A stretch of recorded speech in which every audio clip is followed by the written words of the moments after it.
In a quiet American town surrounded by tall oak trees and rolling green hills, there lived a boy named Raffi. Raffi was kind, intelligent, and filled with dreams. His heart longed to become a traveler one day, to explore distant mountains and vast oceans. But Raffi had one weakness. He was restless and impatient. He wanted everything to happen immediately. If something didn't happen quickly, Raffi would think it might never happen at all. Waiting felt like losing to him. His mother would often watch him pace back and forth, trying to teach him the value of patience. One cool morning, Raffi went to the forest to collect firewood for his mother. The ground was wet from the previous night's rain. The scent of fresh earth filled the air, and birds sang cheerfully in the trees. As Raffi walked deeper into the forest, he suddenly heard a strange sound, a faint, desperate crying. Curious and concerned, Raffi followed the sound, pushing through the thick undergrowth. There, lying helplessly on the wet grass, was a small yellow bird. Its wing was badly injured, and its tiny body trembled with fear. Raffi's heart melted with compassion. He immediately knelt down and gently picked up the frightened bird. "Don't be afraid, little one," Raffi said softly. "You're safe now. I'll take care of you." Carefully cradling the bird in his hands, Raffi made his way back home through the misty forest. When he reached his house, Raffi immediately set about creating a safe place for his new friend.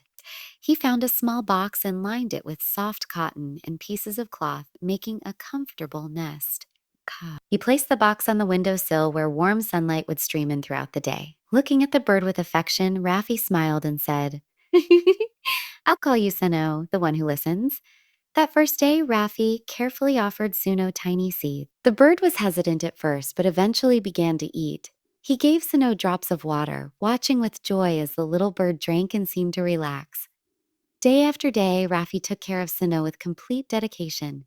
He fed it, gave it water, and spoke to it gently. Slowly, the bird began to improve. Its feathers grew brighter and it could stand a little more steadily each day. But after several days, Raffi's old impatience began to creep back in. One afternoon, Raffi looked at Cinnamon with frustration and said, "Why aren't you flying yet? It's been so many days." His mother, hearing this, came and placed a gentle hand on his shoulder. "Son," she said softly, "healing is a journey. You cannot rush a journey. You must be patient and trust the process." But Raffi didn't want to hear it. He looked away, unwilling to accept her words. To him, patience still felt like weakness. That evening, Raffi sat alone by the window, looking at Suno with growing frustration.